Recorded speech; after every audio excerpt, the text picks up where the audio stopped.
판다 하늘 위에 안식처를 찾다. 나무숲의 고개사. 중국 스촨성의 안개 낀 아침, 한 마리 자이언트 판다가 20m 높이의 전나무 꼭대기에서 평화롭게 잠들어 있습니다. 몸무게 100kg이 넘는 거구가 가느다란 나뭇가지 위에서 새우처럼 몸을 웅크리고 있는 모습은 언뜻 위태로워 보이지만 판다에겐 이것이 지극히 자연스러운 일상입니다. 바람에 흔들리는 나뭇가지 위에서도 판다는 마치 땅 위에 놓은 것처럼 편안한 표정으로 코를 골며 가끔씩 몸을 뒤척이면서도 절대 떨어지지 않습니다. 많은 사람들이 판다를 느릿느릿 대나무만 짚는 귀여운 동물로 기억하지만 실제로 판다는 놀라운 등반 능력을 가진 나무 위의 달인입니다. 동물원에서 판다를 관찰해 본 분들은 알겠지만 판다는 하루 중 상당 시간을 나무 위에서 보냅니다. 연구에 따르면 야생 판다는 하루 평균 4시간에서 6시간을 나무 위에서 보내며 특히 어린 판다의 경우 그 시간이 8시간 이상으로 늘어나기도 합니다. 나무 위에서 판다가 하는 활동은 매우 다양합니다. 낮잠을 자거나 대나무 순을 먹거나 때로는 그저 주변 풍경을 바라보며 명상하듯 시간을 보내기도 합니다. 짜깁기철이 되면 더욱 흥미로운 광경이 펼쳐집니다. 여러 수컷의 구애를 피해 엄컷이 나무 꼭대기로 도망가면 수컷들은 저마다 나무를 타고 올라가 엄컷의 관심을 끌기 위해 경쟁합니다.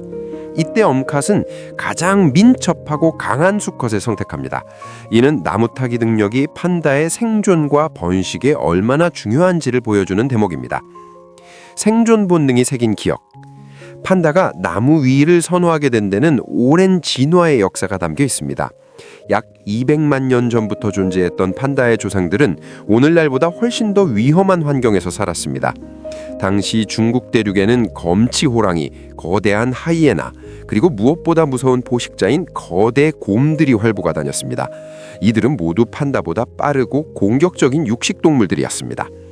특히 홍적세 시대의 판다의 서식지는 다양한 육식동물들의 사냥터이기도 했습니다.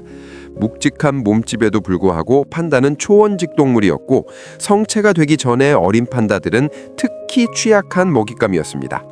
생후 1년 미만의 새끼 판다는 몸무게가 겨우 10kg에서 20kg에 불과했고 어미가 먹이를 구하러 간 사이 홀로 남겨지면 포식자들의 표적이어곤 했습니다.